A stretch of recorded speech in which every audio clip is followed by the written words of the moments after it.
Welcome to the nextTalk podcast, where we share real stories and practical advice for parenting the digital world. We're your hosts, Mandy and Kim. Mandy is an award-winning author and the founder of nextTalk, and I'm the director of nextTalk, a nonprofit organization created to strengthen families through open communication. You can check out all of our resources at nexttalk.org. We're wives, moms, and friends, tackling culturally relevant topics from a Christian perspective. We're sharing what we've learned and where we failed. We're so glad you're here for this conversation. So today's show is not me and Mandy. It is me, Kim, and my husband, Charles, which is super cool to have you on the show. Welcome. Hey, thanks for letting me be here. Yes, it's always good to have the dad perspective because, Mandy and I will talk about a lot of things. And then I'll bring it up with you and you say something way out in left field in my brain. And I'm like, oh, I never would have thought of it that way, which I think is great. And is so good for parenting because we can bring different perspectives to our kids, but it all points to the same thing, which is helping them be the best that they can be. Yeah, it's good to have another set of eyes on and ears maybe on some things, right? Yes. Yeah. And so today's show, it's kind of a funny title. Dads talking to their boys about girls, periods, and menopause. Yes. And we did that because it's very literal. It came out of a story that happened in our vacation this past year. Mm-hmm. This past summer. And we were in Colorado, beautiful mountains, having family time, all the things. And one of the things we like to do as a family is watch movies and, or like a special show that we'll pick out together and watch. It was coming towards the end of our trip and we were kind of worn out from the hiking and the zip lining and all the things. And the kids were like, can we watch this show together? And it was a cartoon based on a movie that we had seen that was perfectly fine. And here was my misstep. I said, yeah, I'm sure it's fine because it was a spinoff of this movie that was fine. Well, the very first episode, a character in the show walked into a male character walked into the bathroom with a female, and she started talking about, oh my gosh, I'm bleeding and all of these things to this male character. And thankfully, our oldest son, he's at that point where he can discern a lot on his own. We've walked through these phases of open communication where he tells us everything. And now we're at the point where he can process a lot on his own, which is a part of him growing up, that he's where he's supposed to be. But he knew right away, like, okay, this is not appropriate for the littles. That's what we call our two younger kids. And he turned it off real quick and ran in and let me know. And so in the process of all of that, I said, hey, do you have any questions? This isn't something we've talked a lot about. You know what a period is, but do you have any questions? And he kind of sat there for a minute and he's like, I'm kind of confused a little bit about like the science of it and a little bit more like what actually happens. So we sat down and I was telling him kind of the details of the process, which inside I'm like, this is just weird, talking to your kid about what happens to your body every month. But, he asked, and I want to be honest with him and I want him to know from me and not Google it, like we always say. Mm-hmm. So as I'm talking about it, I had this moment. I was like, wait a minute. Charles is in the next room, my husband. He was a science teacher and he taught sex ed. Like, why am I trying to handle this on my own? So I said, let's go talk to daddy. So we walk in the other room and I'm like, hey, here's what we're talking about. I figured you had some info and some wisdom you could impart in this conversation. Here I'm thinking you're going to be like, here is the science behind menstruation in that voice. Yes. That's exactly how you And that's how I taught it. That's how I taught the menstruation. Menstruation. The menstruation is how. Like the Facebook. Yes. The ovulation, then the menstruation, then the congregation. Well, I really thought that's how it was going to go. And you took this whole different approach. You did explain some of the science better than I did. But then you shared some other things. And since then, I've shared that with a couple of people and they've been like, this is so great. And so we wanted to talk about it on the show. So I want you to share what you told our oldest son about period, about that time in a woman's life? Well, I don't know. Like, I wasn't really thinking about it. And quite honestly, I was relieved that you were there to kind of take the lead on that. And, but it's always important not to miss an opportunity to tell your kids and speak truth to them when they ask a really good question, because that's when their minds are open. That's when it's ripe. And like you said, don't go to Google for it. We have this thing, I call it, I don't know exactly what it's called, but I call it like a chronology bias, meaning like the first time you hear something, it often becomes your truth. So if you hear it chronologically first, even though if it's not accurate, it becomes truth, right? And I don't know what that's called scientifically speaking. I'm sure there's something out there. Well, and so many kids hear it first from their friends or Google instead of their parents or like a trusted source. Yeah. So it's always great to take that opportunity to, speak truth to your kids. My background is been in education a really long time. I've worked with a lot of middle school and high school students and even elementary students. And I work in a field that, well, let's face it, is predominantly female. A lot of educators are female, or most of them are anyway. So I've seen, unfortunately, like a lot of girls have their first period or have, their period at school. And sometimes they're not prepared, and it can be like a really embarrassing thing. I think I was just really honest with our boy and just kind of told him, like, look, everybody goes through changes during puberty, but girls have it harder than boys. Yes, you'll have growth spurts, you'll have voice changing, you'll have hair growth, you'll have, all these other things kind of happen, spontaneous erections that are like really embarrassing, but that's not as embarrassing as having a period in a class with your peers or in a cafeteria in front of the whole school. And some of those things that, are outside of a woman's control. And that doesn't just end there. And so I was really, I think it's really important for boys to hear this, that women do have it harder. And just growing up is harder, not just childbearing. We know that childbearing is hard for women, but just being a woman is really tough, and I've seen little girls, like, elementary and middle school age girls in the clinics, with like a warm bottle of water, like a heating pad, like on their bellies because they're cramping in class, and they can't even learn for that. That's not something a boy will ever experience. Right. So it's important for our boys to know that. They might not understand it at this age, but they need to know. And so I just wanted to make sure I took that opportunity to tell him those things and to be sensitive to those things, because there could be a time where a close friend of yours has a period in class and you might notice it. She might not even know. It could be something that, or she might not even know what's going on, because you never know what's going on in people's families. We don't know like who's talking to who and how much their parents are really sharing with them. And that's an opportunity for you to really kind of be a friend in a way to understand what's going on. Like if you have a hoodie or a jacket, like you can, offer it to her and kind of let her know quietly and privately, like what just happened. And so she could tell the teacher to go to the nurse or, however, those are some opportunities to, really extend some kindness. So that way they know what's going on.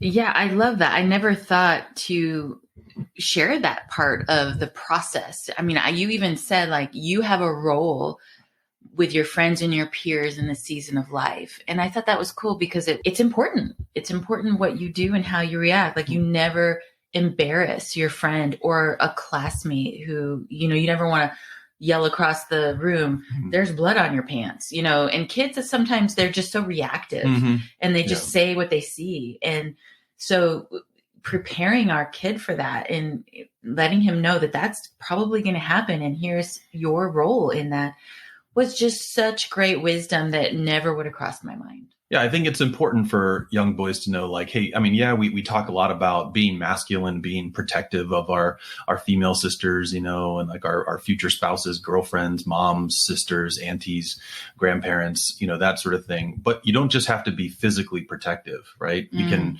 really protect their emotions and protect them socially from some big mishaps, or not just mishaps, but, some things that maybe could be avoided. So always just being aware of those opportunities to protect those that are vulnerable. Yeah.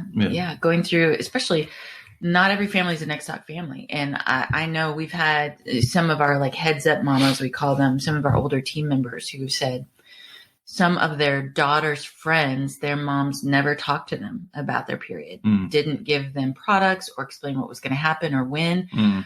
I mean, I can't even imagine how scary that would be to walk through that and then to be at school and feel so ashamed and embarrassed.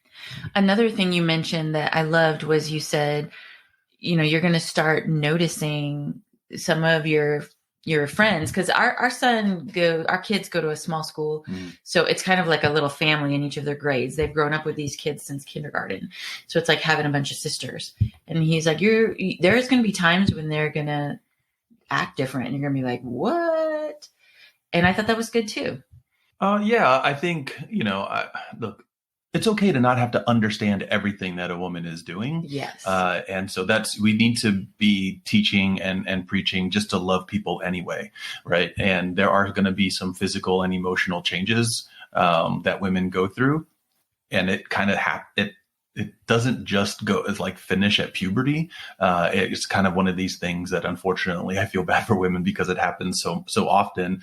And it changes like the severity of it and how it happens, and like the nature of them manifests in a lot of different ways as they age and get older. So again, I think it's just great to just appreciate it. The female body is an amazing thing.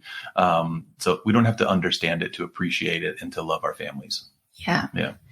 And when their classmates are grouchy or are short with them, the girl that maybe they hung out with as a friend and was like easygoing, and then suddenly they're super irritable once a month, that, you know, have some grace, you know, and know that it's not you, that girls are just dealing with this new wave of emotions that are totally unexpected and can be overwhelming. They feel very real, very real. And I know that's hard for a guy to understand. You're absolutely right. You will not understand it, but being patient and loving through that process is so important. Yeah, I don't think it's important to understand it. Just accept it for what it is. And like, look, that sometimes it's not how that person is really, well, they're really feeling it, but they might not mean all those things that they say, or, you know, they're still your friend. They're just going through a really hard time and they're just dealing with some things that they really can't explain either. So even if they were to try to explain it, it would be incredibly difficult for them to explain. So just love them through that time and just be there for them when they need it, you know, because they'll appreciate it on the other side of it. Because the emotional awareness of our young men is not something we usually talk about in this subject. Right. And that's what was so surprising to me, that I never thought to discuss that with my kid. I think expanding on that, I guess about a year ago, I began going through premenopause. And I mean, I would just be like super angry all of a sudden, or having a hot flash or whatever it was. And my inclination was just to deal with it. And the kids should just deal with it. Like, it just is what it is. And I don't think culturally, I don't remember like, you know, any of my friends or their moms sitting down and saying, here's what's happening. And I might seem a little crazy, and it's a, you know, I will try to apologize, or I'll try to prepare you when I can. Well, sure. Yeah. That was just not a thing. That's not how we talked. Well, it doesn't happen in your school age year. So it's not communicated that way. So you learn sex ed in school because it's happening during those times, right? So they don't teach premenopause when you're 13 because why would they, right? And so that's why it's like this this lost ark of knowledge that people keep searching for. It's like, why didn't anybody tell me this? Many things were happening. I was like, what is going on with me? And it's just not talked about a lot, which is kind of bizarre because it really is a big change for a woman. And so you go through, you know, the period and all of that, and all of those emotions and changes. And then you have this season of building a family and a life. And then premenopause and menopause hits, and it's like going through it all over again, but with different things. And I made the decision to talk with our kids about it. And they were, you know, pretty young. But I wanted them to know, like, if I snapped at them or mom was like sweating profusely or whatever it was, what was happening. Because again, having a nextTalk family means open communication, talking about things that are awkward and weird so that our kids aren't left trying to figure it out on their own. And it's been great because you know what's going on. And when I say something or do something, sometimes we can just laugh about it, and that kind of lightens the mood. Like the kids know what's going on, you know what's going on. And so it's not this big secret. Why is mom a weirdo today? Well, let's go back. Let's not laugh at it at the time it's happening. That's not what we do. No, I mean, we can laugh at it after the fact. Yes. Or it sometimes in the moment, like when I'm sweating, that one sometimes can be funny. Sure, that's fun. Yeah, no. None of this is funny. I don't know. It's like, it's just another one of those, like, don't try to understand it. It is what it is. Unfortunately, it's something that's just happening. And don't try to laugh this one off. You got to read the room here, guys. Read the room there. I don't know if your wife is going to enjoy laughing when she's at like this bottomless pit of crazy. Okay, so when this first started happening, the premenopausal changes, one of the things that I did do that helped is I'd say, I feel crazy right now and like angry at you and like I hate you and there's no reason for it. So I know it's hormones and I'm warning you. Right. And that was good. Right. That was helpful. Yes. Because with menopause and premenopause, and I tell the kids the same thing, you start to, your hormones start to level out. And so, but that initial phase is like, what is happening? And you do feel kind of crazy. And so for our family, that was very helpful for me to have the freedom to say that. And you a lot of times would just give me a hug and you'd be like, okay, thanks for telling me. That was helpful. Yeah. That's kind of a tip I guess we can put out there is create that understanding. Like, I'm going to be honest with you that I don't know what's happening, but it's happening. Right. And you're just going to love me in that moment. Yeah. And we hide the knives and we take away your keys and we just let it pass. And, and then you get your keys back when it's all safe. And it's all in cheesecake. Yes. Yes. But I think that's important too. And Charles has been really good about, when I'm really tired or he can see him at my end, he will kind of step in and say, oh, yeah, go ahead, go to bed or go whatever you need to do. And he handles the kids and is very helpful in answering their questions or whatever it is. And I think that's part of the process too. It's like a full circle thing. It's that beginning stages where if you are talking with your boys about their role in this change for a woman, it won't be so hard and shocking when they're married and as they go through those different phases of life. And then even here where we're ending, that phase of reproduction and it's another change that it's not so surprising. You've got the tools. And that's just another thing we can give to our kids is teaching them how they play a role in this part of growing up. Yeah. So that's kind of, the menopause and the period. Doesn't have to be a long conversation. Moms, I encourage you to let dad do it his way. A lot of times we're like, that's not how I would say it. But it's different. It's different for moms and dads, and invite them into the conversation. And I just think this is a part of it that I never thought of that was super helpful for our son, that your role is important in this season of life, in these different seasons of life with the women in your life. I did also think it was cool. Some of the conversations you've had with our boys are very different about girls and what to look for. Like the things I'm talking about are way different than the things you're talking about. And one of the things you talk about are these things you call red flags. And I think that's helpful. It's what not to look for, right? Yeah. And so, I know that, you've said this on air many times, like how since our sons were born, like pray for this godly woman to be their spouse, right? At some point, right? And I guess maybe I'm a little spontaneous, like as it's happening. So here's an example. We were driving, it was myself and our oldest son, and there was a woman walking 4 pugs, and each pug had a different dress on. And it was pretty cute. So I told my son, I was like, you see that lady right there? And he's like, yeah, that's kind of extreme. And I was like, that's a red flag in a relationship. Like if you find out that she dresses up her animals in matching outfits, you will always play second fiddle to her dogs. And it's just important to kind of pick up on those kind of cues, and so, we had a little laugh about it. And I was like, no, but really, like, these are some things that you need to kind of just just stay away from. You can be kind, respectful, but when you're choosing a mate or you're choosing a spouse, or you want to think about, asking somebody out, get to know them, try to find if there's any of these like major red flags. But also just like that. We talked about awareness earlier, but like just on how they treat their parents, how they treat their siblings, how they treat their friends at school, their coaches, their teachers. You want someone that's, treating everybody else with respect and being kind, because you want that genuine person, right? Yeah. And you don't want someone who's going to be untrustworthy or unloyal, or is going to, use, I don't know, maybe just use a fabrication of the truth to kind of get what they want, right? Mm-hmm. Manipulative. Yeah. So we talk about those kind of things a lot and examples of what to stay away from. So yeah, it's, and that's great, because I think a lot of times moms, we're talking about like what you're looking for. And that's, again, that other side, that other perspective of like, here's also what you don't want to look for. And I think that's just really good. And it's cool that you make it fun and light, and it's not like a big lecture. It's just like, hey, look at that. That's interesting. Here's what I think about that. And you guys talk about it.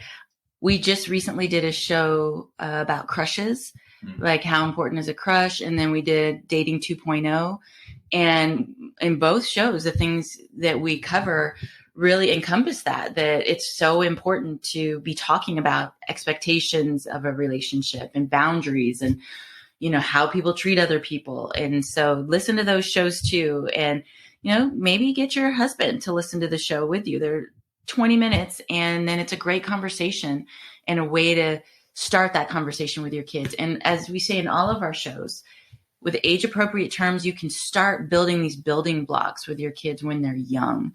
Little comments that you make, like marriages between a man and a woman, like little things like that. You're planting these seeds so that when they're older, these conversations aren't like these huge, overwhelming topics. It's just another part of the building block that's creating the foundation that they stand on in their relationships.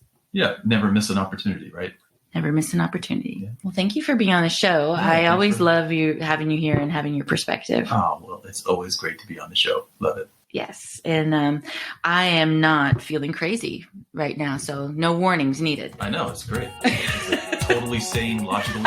Enjoy the moments. Enjoy the moments, yes. Thank you so much for joining us, listening, and sharing our podcast. Because of you, this show is in the top 5% of over 2.9 million podcasts. We have lots of resources for you, from counseling to live events. Or if you have a show idea or a question for our team, visit our website at nextTalk.org. We'd love to hear from you. At nextTalk, we're more than cyberparenting. It's conversations to connect. This podcast is not intended to replace the advice of a trained healthcare or legal professional or to diagnose, treat, or otherwise render expert advice regarding any type of medical, psychological, or legal problem. Listeners are advised to consult a qualified expert for treatment.